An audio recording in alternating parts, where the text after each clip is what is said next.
Beautiful spring morning to you, friends, and welcome back inside my 1961 Chrysler something New Yorker. You know, the old guys like to complain that modern cars all look the same, unlike the cars of their youth. Not so sure about that. She's real purty, though, and I've put a tremendous amount of effort into making this old girl as safe and modern as I can. For taking the kids to get ice cream without putting them in danger, or even worse, putting myself in danger.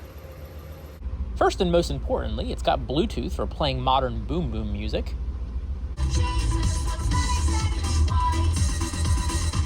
It's got brand new modern Diamondback weight wall tires, S-rated, don't you know?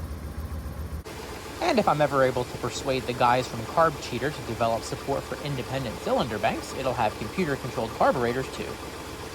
And there we go. But the brakes. Ugh. This is the powertrain from the Chrysler 300G, which could do 131 miles an hour stock.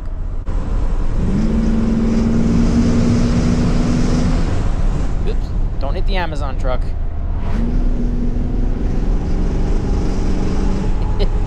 That's so fun and stupid. As a matter of fact, it could do way more than 131 with a different gear. Back here in the rear. Remember, this is 1961. The Corvette could only manage 128, so if you wanted to outrun one of these land yachts, you needed an Aston Martin or a Ferrari. But if you wanted to outbrake one of these, all you had to do is shift into neutral and put your hand out the window. It speaks to how much braver we used to be. 4,200 pounds, right? Capable of 131 miles an hour, and they put four-wheel single-circuit drum brakes on here, and we were all just fine with it.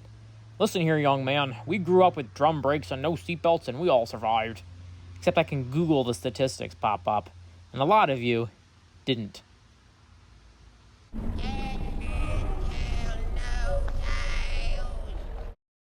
In addition to overheating and fading immediately, it also dives left or right intermittently under hard braking.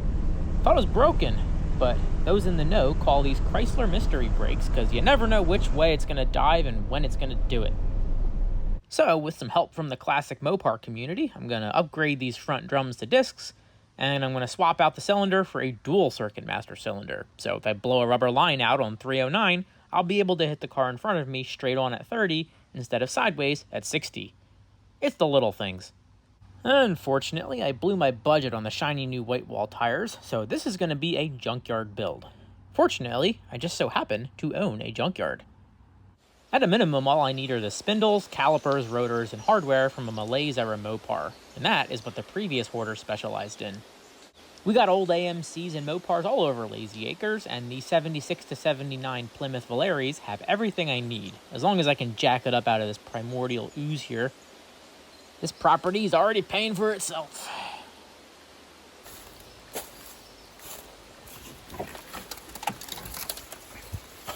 No, god damn it. Alright, so this sticker says it's a 1980. So this Volare is maintaining its reputation for being of no value to anyone.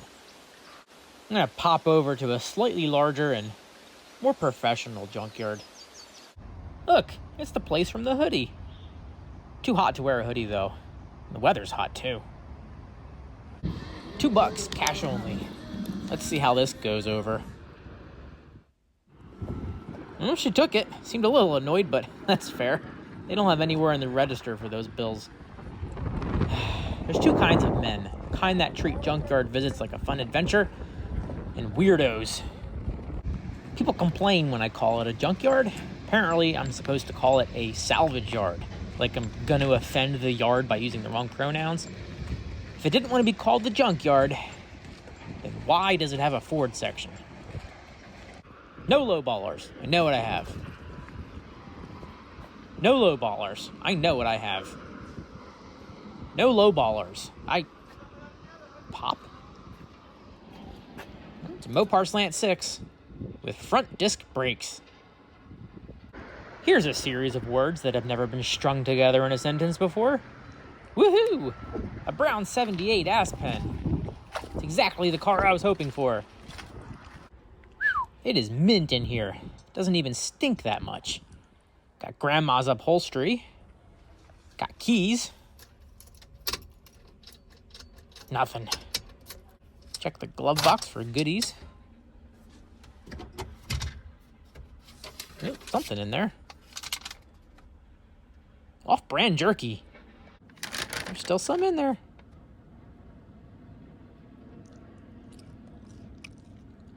Don't worry. Dried meats can't go bad. She ain't a Volare. But Chrysler badge engineering was so half-assed. Wikipedia doesn't even consider them separate cars.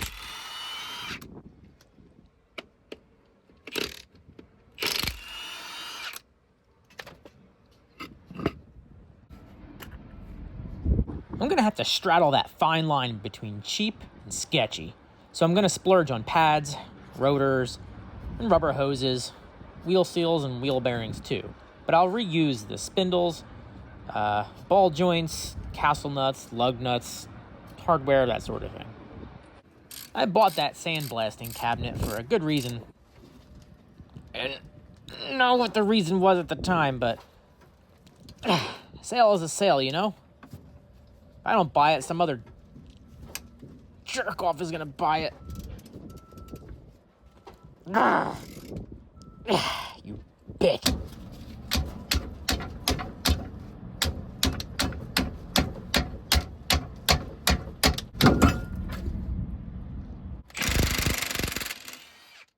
These Harbor Freight ball joint separators are, as the French would say, le tits.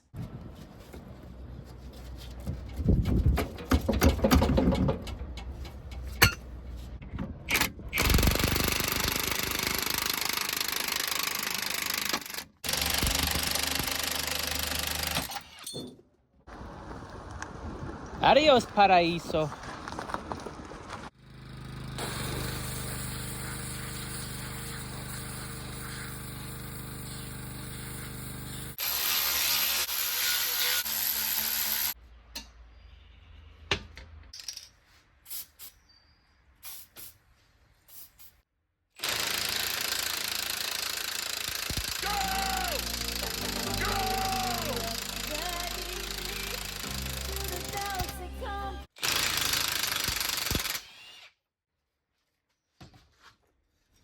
Tri-Flow, easily the best thing I've ever permanently borrowed from work. Even the cheapest Harbor Freight dust extractor's now too expensive, so I've got some RV sewer hose, a shop vac from Facebook Marketplace, some general rednecking, and a homemade centrifugal separator that kinda works.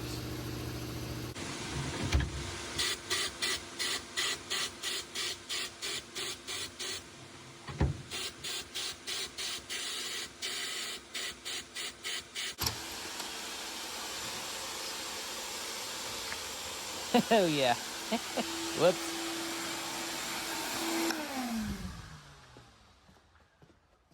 It's a good thing I'm so much smarter than I am.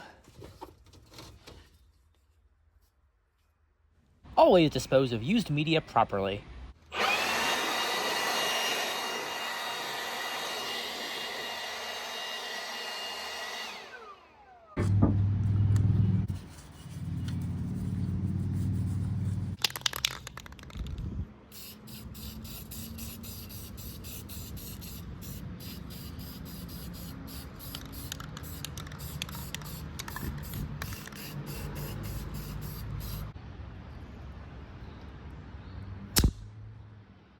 While that paint dries, let's bust some knuckles.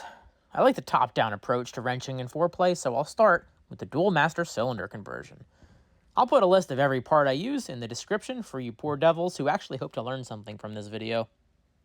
This is the master cylinder from one of my various shotgun targets up in the meadow at Lazy Acres.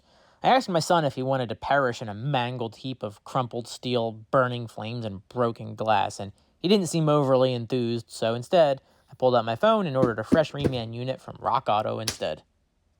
This will be the perfect master cylinder for this car. The bolt pattern is the same, and it's super low profile, which is very important for stupid but obvious reasons.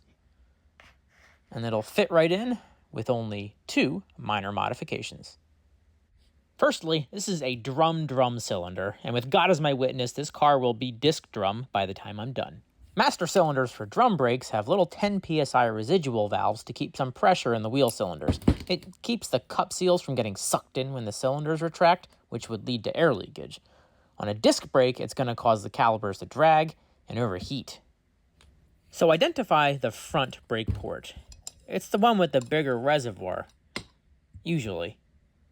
And then use a screw to pop out the flare seal, then remove the valve and pop the flare seal back in.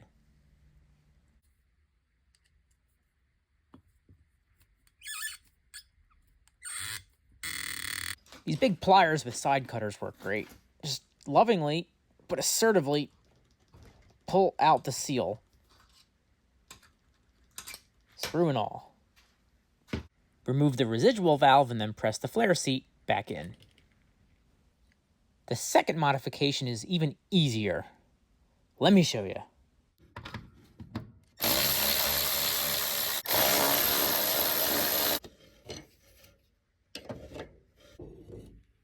Don't drip on the paint, dumbass. According to my crude measurements, this crusty old rod may be a little too girthy to fit into the new master cylinder.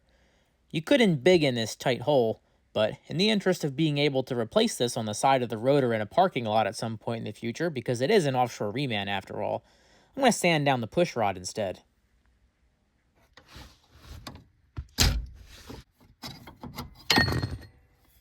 Well, when I measured it, it was slightly too big, but now that it's on the bench, fits just fine. An optional step while you have it out on the bench is to pre-adjust the pushrod length. From the flange on the OG booster, the rod extends 5 15/16 of an inch, blowing the mind of every metric user out there. In the new booster, it sticks out 6 1/4. We can adjust for that, but it's a lot easier to bust loose the rusty jam nuts on the bench. Next up is the plumbing, which is so simple, even your mom could do it, assuming she owns a double flaring brake line tool. No disrespect to your mom, I don't have the tool either, but I use my friends wisely. Oh yeah, flare my tubing. The line nearest the firewall is your front brakes, and it's going to go to the distribution block. The distribution block used to feed the front and rear brakes, but I'm going to disconnect the rear brake line and plug it, so it will now only feed the front brakes. Who needs rear brakes anyway? I do, so the second line I had made is going to go from the other port on the master cylinder down to the line that's currently feeding the rear drums, and then coupled with a coupler that looks suspiciously like a fancy Wilwood proportioning valve. List of all fittings, sizes, and brake line dimensions are in the description. The top line on the Dizzy block coming from the old master cylinder was 1/4 inch, so I did have to convert that down to 3/16 for my new line from the master cylinder with that flashy brass reducer. And here's the proportioning valve. It's nice to have at least one name brand made in America part. This will serve as my rear line coupler, but also, more significantly, it allows you to compensate for the different engagement speeds of discs and drums. Basically, increase the knob, more power to the rear brakes. Decrease the knob, less power to the rear brakes. If you're keeping the front drums, you don't need this. But proper braking balance is important if you have an old car with a front-heavy weight bias and you're the sole provider for a whole gaggle of dependents. You could use the stock Aspen valve, but I've got brake parts from 3 different cars, so I chose to get the adjustable kind. Maybe not.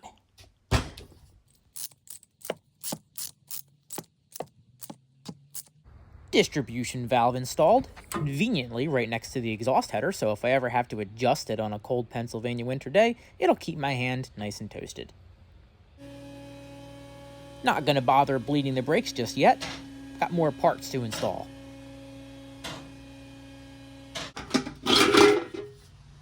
I'm never gonna get used to the righty-loosey, and after this video, I won't have to.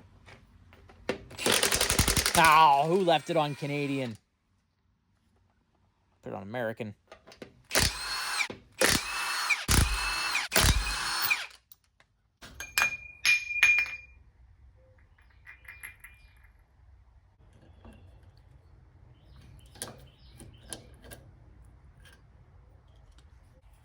duty, but no time to laugh about it now.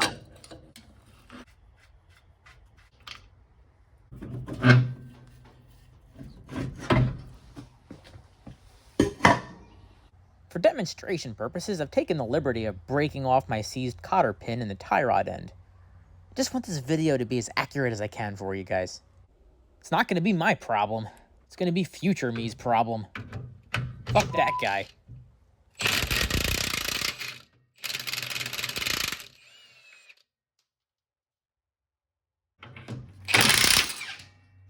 You can technically reuse these hoses, but I'm going to go with the slightly longer Aspen hoses. These little clamps are a great way to pinch off the line, by the way. I don't want fluid leaking out of the wheel cylinders when I set the assemblies down. I'm trying to keep the floor nice.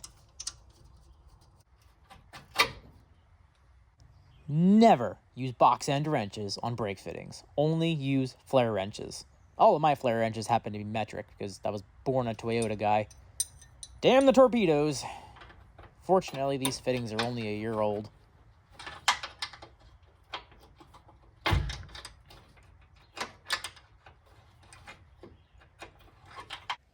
A drain pan is a good idea if you don't want your floor to look like mine. If you don't want your floor to look like mine. 4 through bolts holding this on. 5/8 with an 11/16 nut on the other side.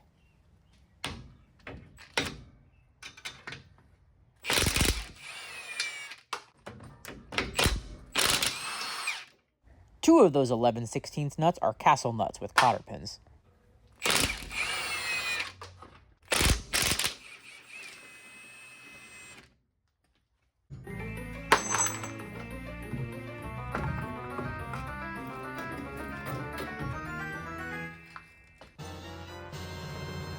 The lower ball joint castle nut is 1 inch, and if your car is nice and clean, the socket should slip on without any extra effort.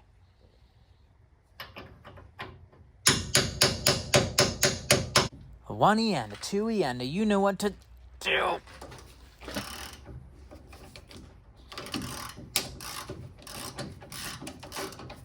The top nut is 15/16 for some stupid reason.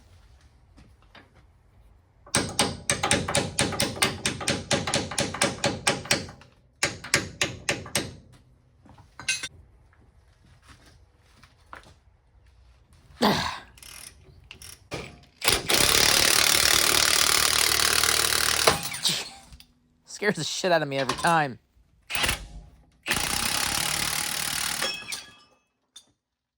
If you'll notice, the ball joint holes are about a 1/16 inch larger on the 61, so I'm going to open up the Aspen spindles just a tad. See what I mean there? This cylinder hone was $6 on closeout at Rock Auto.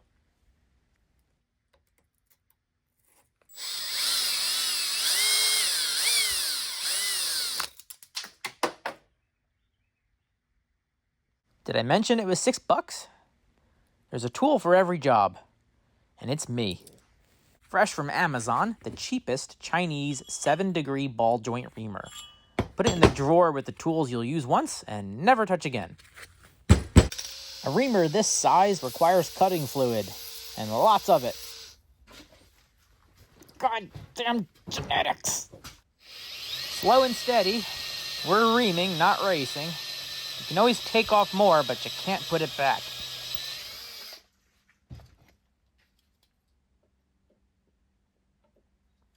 Almost there.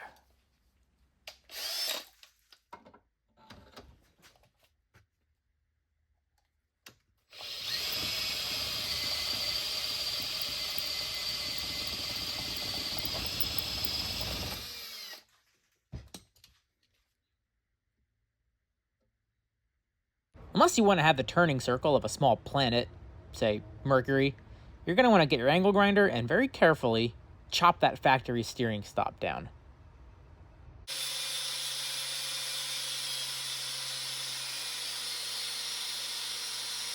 If you live north of the Mason-Dixon, here's where you get to drill out all your seized cotter pins.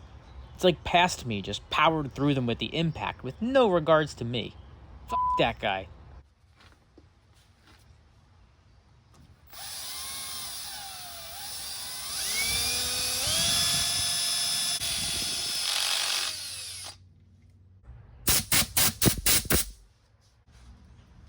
Yeah, I know, I see them. I'll buy new ball joints. Nice excuse to buy a new tool. This is a good time to have a friend help you guide that in. I don't have any, so do me a favor. Holler at me when you see that go through the hole.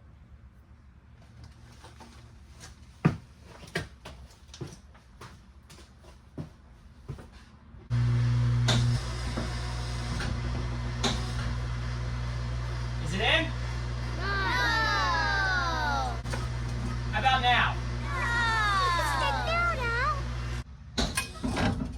All right, how about now?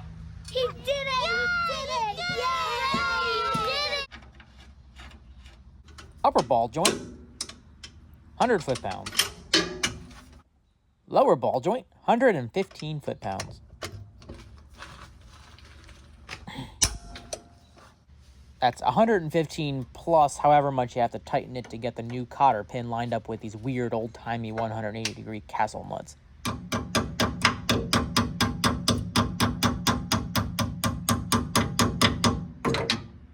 Got our new rotors. Land of Goshen, those are heavy. And our wheel bearings. The rotor comes with the outer race for both bearings pre-installed, so yoink. It's wild raspberry.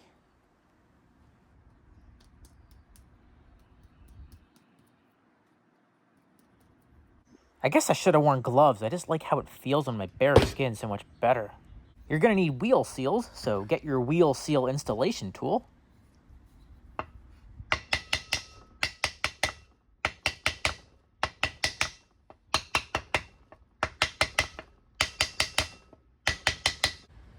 I had this problem on the other side too.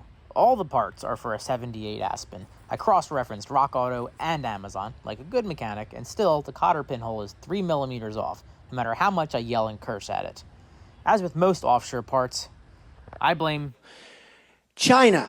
If you have this problem too, you can just buy a 3/4-16 castle nut. I live in a major metro area and no stores within 50 miles had one, so here's Angie. I believe you've met. Free castle nut conversion. Any hoozle. There's a million different procedures for preloading wheel bearings, and they all work fine. I just like to tighten it until I can't spin the rotor by hand, and then back it off to the next closest slot in the castle nut. Make sure it spins freely, but doesn't have any excess play.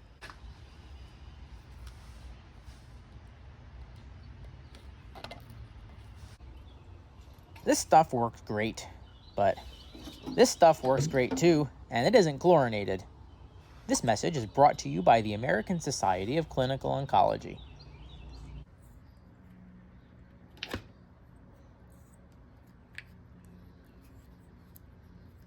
I sure hope this stuff isn't carcinogenic. They make tools for taking these covers on and off, but I spent my last $40 on that ball joint reamer, so someone in the comments is gonna yell at me for that. YOLO. Next, we need calipers. If you don't know which one is right and which one is left, the correct one is the one where the bleeder is up on top. You can use your old hoses if they're in good shape, but it's a pretty fine line between not a lot of slack and so tight it's sketchy. The Aspen lines are the perfect length, but they have these vestigial brackets that I'm gonna roto zip off with much carefuling.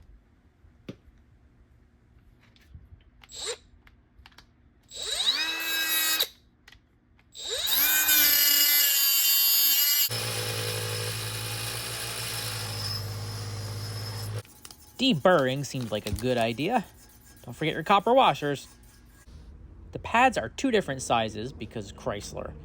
The bigger one slides onto the caliper like this.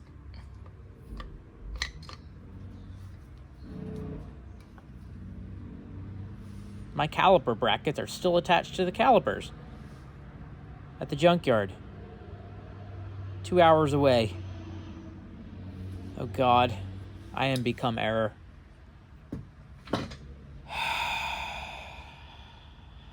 3 days later. Just in case you thought I was putting on some all shucks routine to appear relatable, no, it is clearly a different day here. And I really did have to make a second 4-hour round trip for these. I hope that's not relatable for your sake. Got my brackets, and the bolts I also forgot, sandblasted and painted. To all my Patreon subscribers who saw that post apologizing for missing the early release deadline for this video, this is exactly why. You can position your calipers on the leading or trailing side. Just swap the spindles around to suit your needs. It doesn't really matter as long as the bleeder screw is at the top and the calipers don't interfere with any steering or suspension parts. Personally, I suggest the trailing side. These suckers are heavy, and from a physics standpoint, it's good to keep weight towards the center mass of the car. Every sporty car I've worked on, Miatas, Corvettes, S2000s, all have the calipers on the trailing side. Not to mention the sportiest car of all, the 1978 Dodge Aspen, also puts them on the trailing side.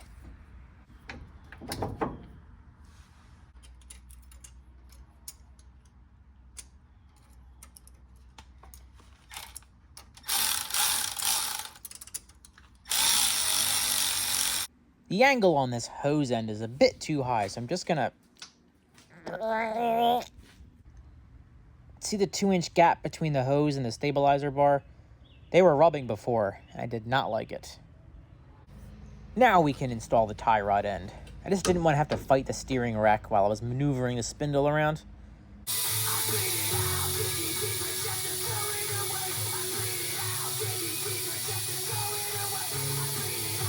Brakes are done, but next up we need to align the front end because the camber and toe look like the car just survived giving Roscoe P. Coltrane the slip once again.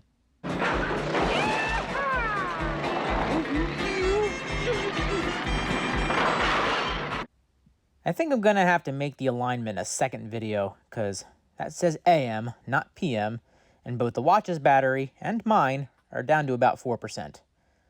I'm gonna go take a long shower. Stay tuned.